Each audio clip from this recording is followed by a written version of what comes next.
Hello दोस्तों, आज अपन बात करेंगे कि आपको लास्ट टाइम में कौन से टॉपिक का ज़्यादा रिवीजन करना चाहिए और किस प्रकार से रिवीजन करना चाहिए उन टॉपिक का जो आपके एग्जाम में बहुत ज़्यादा इंपॉर्टेंट रखते हैं। क्योंकि देखो, अगर आप सबसे ज़्यादा वेटेज रखने वाले और इंपॉर्टेंट टॉपिक का रिवीजन करोगे तो वो आपके दिमाग में अच्छे से याद हो जाएंगे आपको, और जब अच्छे से याद होंगे तो आप एग्जाम में उनके क्वेश्चन अच्छे से कर सकोगे। तो सबसे ज़्यादा प्रैक्टिस किस टॉपिक की करनी है और सबसे ज़्यादा प्रैक्टिस करनी है और सबसे ज़्यादा अच्छे से रिवीजन उन टॉपिक्स को करना है जो आपके एग्जाम में आते हैं और आपको इजी भी लगते हैं।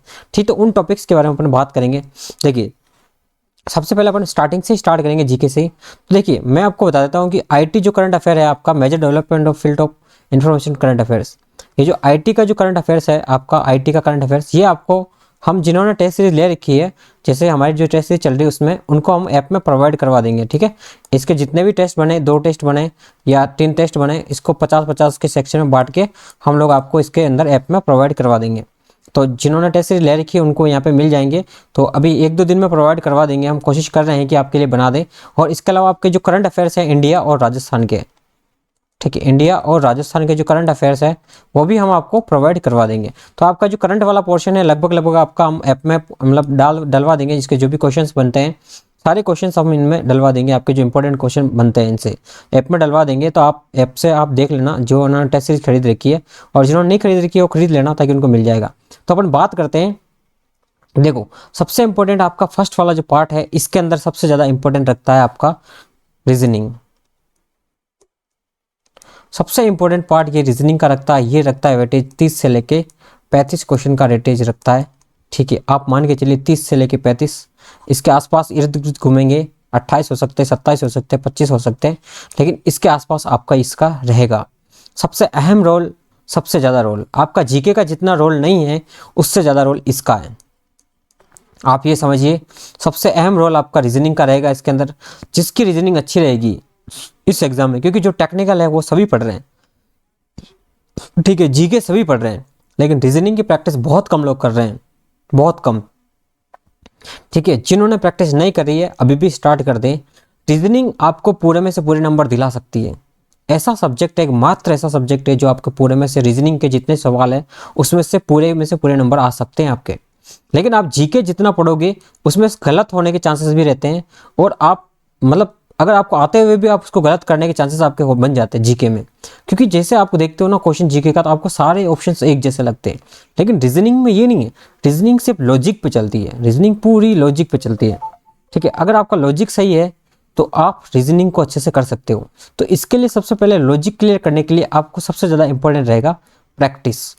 अगर आपकी प्रैक्टिस अच्छी है तो आप इसको अच्छे से कर सकते हो रीजनिंग को, और अगर आपकी प्रैक्टिस अच्छी नहीं है तो आप नहीं कर सकते हो। बाकी देखो, करंट अफेयर्स हो गया, इंडिया, राजस्थान और आईटी करंट अफेयर्स, तो ये लोग आप तैयारी कर रहे होंगे। ठीक है, सभी अपने अपने स्तर पे, कहीं कोचिंगों से, कहीं ऑनलाइन क्लासें बहुत सारी चलती है आजकल, तो सब करंट अफेयर्स सुबह उठते ही पढ़ाते हैं। तो आप वहाँ से पढ़ रहे होंगे, जहाँ से पढ़ रहे हैं आप वहाँ से क्लियर कर लें। बाकी जिन्होंने टेस्ट सीरीज ले रखी है उनको हम ऐप पर प्रोवाइड करवा देंगे, आप वहाँ से देख सकते हो, वहाँ पर मिल जाएगा आपको, 2-3 दिन में दिखने लग जाएगा आपको, है ना। ठीक है, अब देखते हैं बेसिक टॉपिक जो आपके इजी पड़ते हैं टेक्निकल में।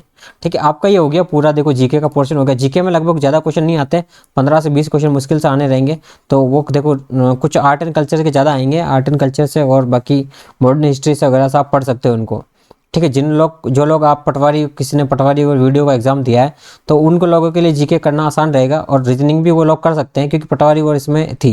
बाकी जिन्होंने रीजनिंग वगैरह पे ध्यान नहीं दिया तो वो लोग रीजनिंग पे अभी से ध्यान देना स्टार्ट कर दें। तो नॉन टेक्निकल पार्ट आपका ये हो गया, क्योंकि देखो लगभग नॉन टेक्निकल से ज़्यादा आपका टेक्निकल का पार्ट रहेगा, लेकिन फिर भी नॉन टेक्निकल आपके लिए बहुत ज़्यादा इंपॉर्टेंस रखेगा। जिसका नॉन टेक्निकल अच्छा है वो टेक्निकल में कभी उसको टेक्निकल में अगर कमज़ोर भी लगने लगा तो ये आपके जो रीजनिंग है वो आपको ऊपर ले जाएगी। क्योंकि देखो, पेपर का लेवल कैसे भी आ सकता है, हार्ड भी आ सकता है, इजी भी आ सकता है। वो डिपेंड करता है कि भाई एग्जाम के पेपर के पैटर्न पे, पेपर पे डिपेंड करता है कैसा रहेगा। तो देखो, जरूरी नहीं है कि आपका आप लोग मेरी बात सुनो, आपको बैलेंस बना के चलना है। जरूरी नहीं कि कुछ लोग ऐसे हैं जो बिल्कुल ही इस पोर्शन पे फोकस नहीं कर रहे हैं। कुछ लोग ऐसे हैं जो इस पे फोकस कर रहे हैं और इन पे फोकस नहीं कर रहे हैं। तो आपको सभी पे फोकस करना है, क्योंकि अगर पेपर आपका मान लो ये वाला पोर्शन हार्ड आ गया तो इस वाले से आप क्लियर कर सकते हो, और अगर ये वाला हार्ड ईजी आ गया तो इस वाले से आप क्लियर कर सकते हो। आपको सिर्फ एग्जाम क्लियर करना है। ठीक है, बाकी तो आपका टाइपिंग बताएगी कि आपको सिलेक्शन होगा या नहीं होगा। आप कितना ही पढ़ लो, अगर आप टाइपिंग में फेल होगे तो आप यहीं पे फेल होगे। तो ये बात भी आपको ध्यान रखनी है। ठीक है, फिर देखिए आप ये वाला पोर्शन बेसिक है, इनपुट आउटपुट और पॉइंटिंग डिवाइस फिक्स चीज़ें हैं, फिक्स इनपुट आउटपुट डिवाइस है और पॉइंटिंग डिवाइस है। 3 से 4 क्वेश्चन इसके, या मान लो 5 क्वेश्चन का 4 से 5 क्वेश्चन इसके आने की संभावना है पूरी। और पिछली बार भी आए हैं 3 से 4 क्वेश्चन, तो इससे बार आप मान के चलिए कि 4 से 5 क्वेश्चन इसके बिल्कुल आने की संभावना। और बिल्कुल आप इस टॉपिक को अच्छे से कर सकते हो। इस टॉपिक में ऐसा कुछ भी नहीं है hard and fast. Scanner, printer हो गया, पॉइंटिंग डिवाइसेस हो गया, ये अगर आप इसको 9th और 10th की बुक से भी करते ना, 9th की बुक से, सॉरी 10th की छोड़ो, 9th की बुक से भी करते ना आप, एनसीईआरटी की जो बुक है, तो भी आपका बहुत अच्छे से क्लियर हो जाता है। और अगर आपकी कोई बुक है तो पढ़ी है आपने जहाँ से, तो भी इसको डीपली पढ़ लेना अच्छे से। बहुत आसान टॉपिक है, बहुत ईजी है, ठीक है। फिर आता है ये वाला टॉपिक। ये वाला टॉपिक बहुत से लोगों को ईजी लगता है, बहुत से लोगों को डिफिकल्ट लगता है, क्योंकि ये सारे एक जैसे ही हैं। कुछ थोड़ा सा डिफरेंस है, बाकी लगभग बहुत चीज़ें इसमें, बहुत कुछ चीज़ें चेंज है, मतलब ज़्यादा नहीं है, लेकिन फिर भी इस टॉपिक को आपको पढ़ लेना चाहिए। इसके क्वेश्चन देखो 15 के आसपास क्वेश्चन इसके आने की संभावना है। 12 से लेके 15 रेंज बता देता हूँ मैं, 12 से लेके 15 मोस्टली आपको इसके क्वेश्चन मिलेंगे देखने को। और ये देखो बेसिक आपको ये ध्यान रखना, ऑपरेटिंग सिस्टम पढ़ लेना है, टाइप्स ऑफ ऑपरेटिंग सिस्टम क्या है, ऑपरेटिंग सिस्टम कैसे काम करता है, उसका कर्नल वगैरह, प्रोसेस वगैरह, तो कुछ टॉपिक इसके देख लेना आप हल्के फुल्के। लेकिन सबसे ज़्यादा इंपॉर्टेंस आपको ये इस पर देना है, ठीक है। और फिलहाल आपको रीजनिंग पे देना है, ठीक है। रीजनिंग हो गया आपका और ये हो गया, ठीक है। फिर इसमें आपको ध्यान देना है, जैसे आपको लगता है कि आप MS एक्सेस को अच्छा नहीं कर पा रहे हो, तो आप MS word, excel, power point, ये तो आपके जो नॉर्मल है, इन पे तो आप अच्छे से कर ही लेना, तो आपके 10 या 11 क्वेश्चन इससे आपके मिलने के चांसेस रहेंगे। फिर मैं बता देता हूँ हमको ये वाला मोस्ट इंपॉर्टेंट टॉपिक है, ठीक है। इसको IMP कह रहा हूँ मैं, क्योंकि ये आपको पूरे में से पूरे नंबर दिला सकता है, मतलब 4 से 5 नंबर आपको आसानी से ये दिला सकता है। ये वाला टॉपिक 4 से, इसका मैंने वीडियो भी करवाया, इसका थ्योरी भी पढ़ाई है मैंने, और इसके क्वेश्चन भी कराए जो पिछली बार आए हुए हैं, जैसे कुछ अच्छे लेवल के क्वेश्चन मैंने इसके करवा रखे हैं, ठीक है। और ये आपको बिल्कुल 4 से 5 नंबर दिलवाएगा। 5 क्वेश्चन पहले भी आए थे पिछली बार एग्जाम में, आप पेपर उठा के देखना, आपको मिल जाएंगे। और इसका ये है कि अगर आपने एक बार प्रोसेस समझ लिया तो आपको कोई सा भी क्वेश्चन आए आप उड़ा सकते हो। ये भी रीजनिंग जैसा ही है, ये रीजनिंग जैसा ही टॉपिक है।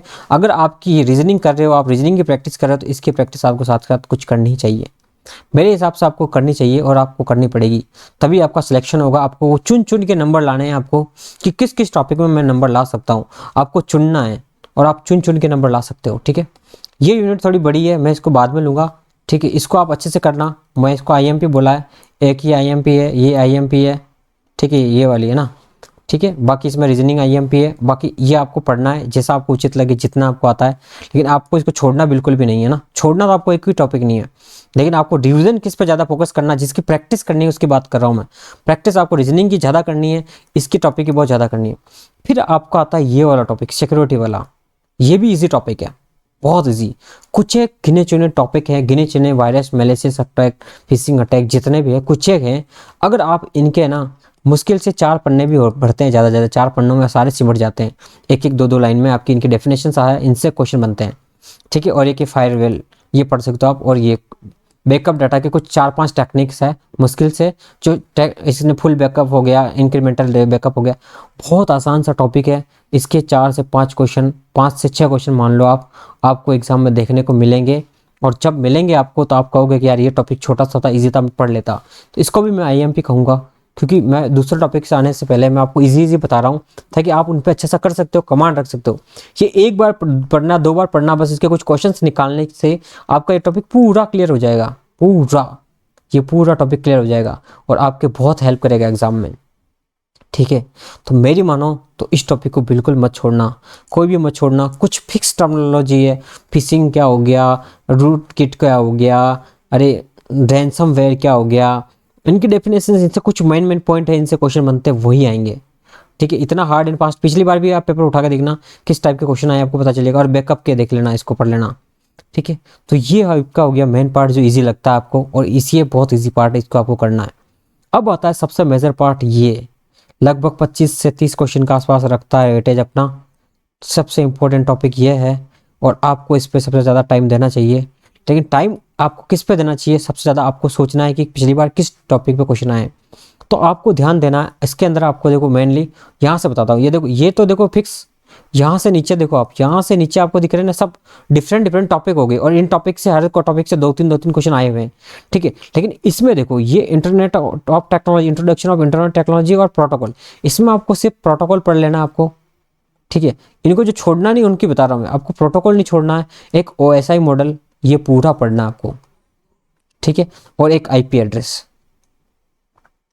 ठीक है, IP एड्रेस वगैरह ये जो हो गए वो, बाकी लैन वैन हो गया ये सारा। तो ये सारा अगर आप OSI मॉडल पढ़ोगे तो ये सारी चीज़ें वैसे भी इसके जितने पॉइंट्स है वो सारे कवर हो जाएंगे, ठीक है। ये IP एड्रेस अलग से टॉपिक आ जाएगा, बाकी ये टॉपिक आपको बिल्कुल, ये टॉपिक पूरा इसे पढ़ना, 3 से 4 क्वेश्चन इसके आएंगे, ठीक है। 2 या 3 क्वेश्चन आपको, 1-2 क्वेश्चन आपको प्रोटोकॉल से देखने को मिलेंगे, बिल्कुल मिलेंगे। देखो अब आ गया बात करते हैं, देखो सर्च इंजन अलग अलग करके पढ़ोगे तो आपको समझ में आ जाएगा रिवीजन कैसे करना है, इनको अलग से रिवीजन करना है आपको। लेकिन देखो अब ये आ गया सर्च इंजन हो गया, सर्च इंजन फिक्स है यार, मुश्किल से 10 से 12 होंगे, आप आराम से लिखे हुए होंगे, आपके पास नोट्स बना रखा है, तो इनको बस बार बार रिवीजन ही करना है, इसके क्वेश्चन ही लगाने। अगर अलग अलग क्वेश्चन लगाओगे तो सर्च इंजन के 10-50 क्वेश्चन बनते हैं मुश्किल से, लगा लिए छुट्टी। अब ये आ गया introduction to online offline messaging, अब ये ऑनलाइन ऑफलाइन मैसेजिंग के ऐप वगैरह हो गया, ईमेल चैटिंग वगैरह हो गया सबके, ये WWW world wide web browser, browser कौन से आपके, ये आगे सर्च इंजन हो गया, सर्च इंजन में आपका आ गया गूगल आ गया, गूगल आ गया, याहू आ गया और बिंग आ जा, ऐसे आ गए। तो ये 10-12 जो भी चल रहे हैं इनको पढ़ना है, इनकी स्थापना कब हुई, पहला कौन सा आया, दूसरा कौन सा आया, कौन सा क्या है, कौन सा किस पे काम करता है, कौन सा फास्ट, सब ये काम करने हैं। और ये ब्राउज़र आ गया, ब्राउज़र आ गया, कौन सा ब्राउज़र, ये मोजिला आपके सामने क्रोम खुल रहा है, क्रोम के बाद मोजिला आ गया, मोजिला के बाद में ये दिख रहा है आपको एज क्रोम ब्राउज़र हो गया। तो ये सारे ब्राउज़र के बारे में पढ़ना है। ये एज क्रोम नया आया अभी, पहले उसके बाद पहले वो एक्सप्लोरर चलता था, कुछ वो चलता था, तो ये बाद में आया, तो इसके बारे में पढ़ना है आपको। बाकी ये वेब एप्लीकेशन आप HTML, हाँ HTML को आप इग्नोर नहीं करना, इसके 4 से 5 क्वेश्चन आएंगे, ठीक है, 5 से 6 भी आ सकते हैं।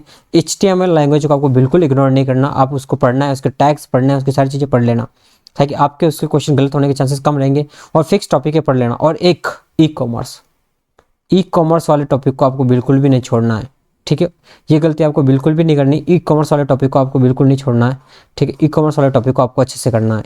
ये दिख रहा है आपको इंट्रोडक्शन टू ई कॉमर्स, इसमें कुछ नहीं है, E2B B2C जितनी भी है कंपनियां चल रही है ई कॉमर्स की, उनके बारे में पता करना है।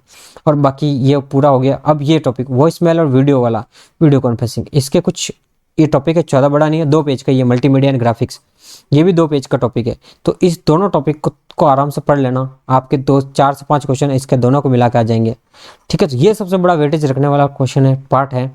तो आपके अगर यहाँ से तोड़ के देखोगे तो ये 2-2 पन्नों के सारे टॉपिक आ जाते हैं। मेन टॉपिक आ जाता है यहाँ से networking, introduction to network technology और प्रोटोकॉल लैंग्वेज, इसमें भी OSI मॉडल, और आप इन पे ज़्यादा फोकस करोगे तो आपके नंबर चांसेस रहेंगे प्रोटोकॉल पे। प्रोटोकॉल भी कुछ ज़्यादा नहीं है, OSI के लेयर में भी प्रोटोकॉल आ जाएंगे, और OSI के लेयर पढ़ोगे तो उसमें सब कुछ आ जाएगा। OSI के लेयर पढ़ने के लिए इसलिए बोल रहा हूँ क्योंकि OSI लेयर के ऊपर ही प्रोटोकॉल्स आते हैं सारे, ठीक है। कौन सी लेयर पे, अलग अलग लेयर पे अलग अलग प्रोटोकॉल्स होते हैं, तो आपको इसलिए OSI मॉडल पढ़ने के लिए मैं बात कर रहा हूँ। OSI मॉडल से पिछली बार भी क्वेश्चन आए हैं, ठीक है, और IP एड्रेस वगैरह ये भी आती है इसमें। फिर ये लैन मैन वैन तो ये आते हैं छोटे टॉपिक, बाकी ये टॉपिक आपको टॉपिक वाइज देखना। अब बात आती है लैंग्वेज की, सबसे इंपॉर्टेंट बात आती है भाई साहब लैंग्वेज की, और लैंग्वेज बहुत सौ आती नहीं है, सही बात है, नहीं आती है। लेकिन आपको इसमें ना रिवीजन किस चीज का करना है, आपको प्रोग्रामिंग क्वेश्चन के ऊपर नहीं जाना है। अगर जिसको प्रोग्रामिंग नहीं आती, जिसको आती है उसकी अच्छी बात है, लेकिन आपको प्रोग्रामिंग के ऊपर, प्रोग्राम के ऊपर नहीं जाना है, प्रोग्रामिंग के अंदर भी प्रोग्राम पे नहीं जाना है, प्रोग्राम बनाना नहीं सीखना है, प्रोग्राम रटना नहीं, अपना ज्ञानी नहीं बनना है। अपने को सिर्फ इसकी थ्योरी पढ़नी है।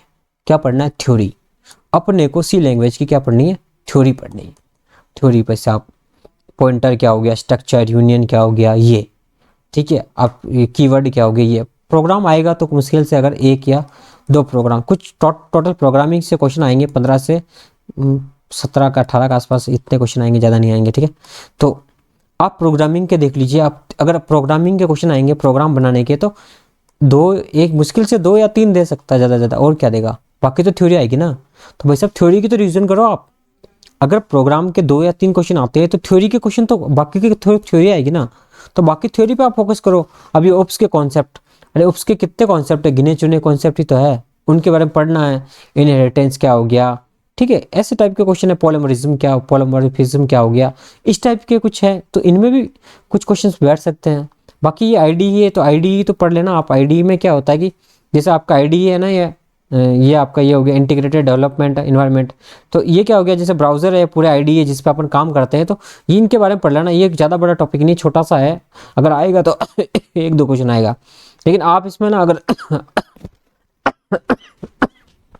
सॉरी, अगर आपको इसमें प्रोग्रामिंग नहीं आती है तो आप लोग इसकी थ्योरी के क्वेश्चन कर लेना, तो थ्योरी के क्वेश्चन आएंगे आपके, तो थ्योरी के क्वेश्चन आपसे सही हो जाएंगे। लेकिन आप पीछे ज़्यादा प्रोग्रामिंग के पीछे मत पड़ना, ठीक है, क्योंकि फिर आप अगर प्रोग्रामिंग में रह जाओगे ना तो ये थ्योरी भी आपकी छूट जाएगी। तो थ्योरी पढ़ने की ज़्यादा कोशिश करना, और बाकी एल्गोरिथम की कुछ थ्योरी पढ़ लेना, एल्गोरिथम की थ्योरी पढ़ लेना कि भाई एल्गोरिथम में क्या कैसे क्या आता है, तो कुछ भी पूछ सकता है स्टेप्स की एल्गोरिथम की। तो ये आपका मोटा मोटा सा हो गया, ठीक है। एक बार फिर से देख लेते हैं पूरा, ठीक है, एक बार पूरा फिर से देख लेते हैं कि भाई क्या रहा था आपका मोटा मोटा। तो देख लीजिए आपका, इसको मैं थोड़ा सा इरेज कर देता हूँ, एक बार मोटा मोटा सा देख लीजिए, ज़्यादा है नहीं, आपको अच्छे समझ में आ जाएगा।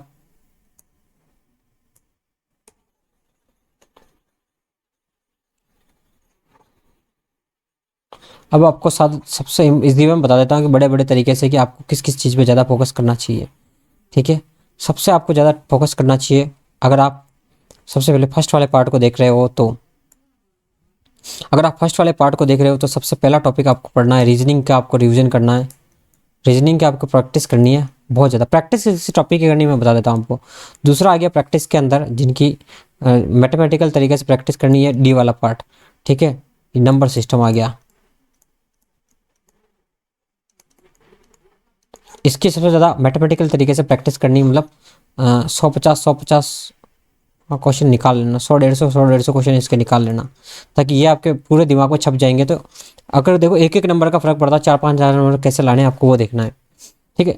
फिर आपको रिवीजन करना है बार बार इस टॉपिक का अच्छे से, इसका अच्छे से रिवीजन करना, मैंने बताया बहुत इंपॉर्टेंट है और इजी टॉपिक है। इसके क्वेश्चन लगा लेना आपको 50-100 जो भी 60 आपके जितने बढ़ सकते हैं आपसे 100 क्वेश्चन के आसपास, वो सिर्फ इस टॉपिक के लगा लेना, सारे डिवाइस जिसमें क्वेश्चन ऐसा लगाना जिसमें सारे पॉइंट क्लियर हो जाए और सारे डिवाइस आ जाए। ऐसा नहीं कि आप लगाते जा रहे हो एक ही डिवाइस के 100 क्वेश्चन लगा लिए खत्म हो गया, नहीं। तो ये आपका कंप्लीट हो जाएगा। अब ये रहा पोर्शन आपका बड़ा वाला पोर्शन, ये वाला पोर्शन है, ठीक है। इसमें ऑपरेटिंग सिस्टम आ गया और बाकी ये वो एमएस ऑफिस आ गया पूरा, ठीक है। एमएस ऑफिस देखो जिसका जितना आता है उसका उतना पढ़ना, मेरे हिसाब से सबको आता होगा एमएस ऑफिस, सभी पढ़ते आ रहे हैं बचपन से, तो इनका क्वेश्चन गलत नहीं होना चाहिए। देखो अगर क्वेश्चन इसका डिफिकल्ट आया तो किसी को नहीं आएगा, और इजी आया तो सबको आ जाएगा। आप कंप्यूटर अंदर का पेपर उठा के देखना, बेसिक क्वेश्चंस भी इसके नहीं आए थे लोगों को, ठीक है। तो ये वाले सारे पार्ट है, और बस सबसे इंपॉर्टेंट पार्ट ये है, इसमें ई कॉमर्स वगैरह हो गया, और जो मैंने आपको बताया है उन टॉपिक्स को आपको तोड़ तोड़ के, 2-2 पेज के टॉपिक है, ज़्यादा बड़े नहीं और सबसे ज़्यादा वेटेज रखने वाला, इसको आपको छोड़ना नहीं है, बिल्कुल भी नहीं छोड़ना। इसमें एक भी टॉपिक आपको पूरा ये वाला पढ़ना है, पूरा ये टॉपिक पढ़ना है आपको अच्छे से, एक भी नहीं छोड़ना इसमें, और छोड़ने जैसा कोई है ही नहीं, और ये वाला आपको अच्छे से करना ही है, ठीक है। बाकी आप प्रोग्रामिंग में आप छोड़ सकते हो, सिर्फ आप इसकी प्रोग्रामिंग की थ्योरी पढ़ सकते हो। अगर जिसको प्रोग्रामिंग से डर लगता है वो थ्योरी पढ़ सकता है। बस आपको करंट अफेयर्स आप पढ़ सकते हो, डेली डेली पढ़ रहे हो करंट अफेयर्स तो आपको कोई दिक्कत नहीं है, आप इसकी मूवल वगैरह लाने हो तो ला सकते हो। बाकी जिन्होंने टेस्ट सीरीज ले रखी है उनको हम प्रोवाइड करवा देंगे हम इसके अंदर, ठीक है। टेस्ट सीरीज के हम जो आईटी करंट अफेयर्स है और जो बाकी अदर करंट अफेयर्स है वो सारे उसमें प्रोवाइड करवा देंगे, ठीक है। वीडियो अच्छा लगा तो उसको लाइक करें और अपने दोस्तों में चैनल इसको शेयर करें और चैनल को सब्सक्राइब कर लें, ठीक है। धन्यवाद।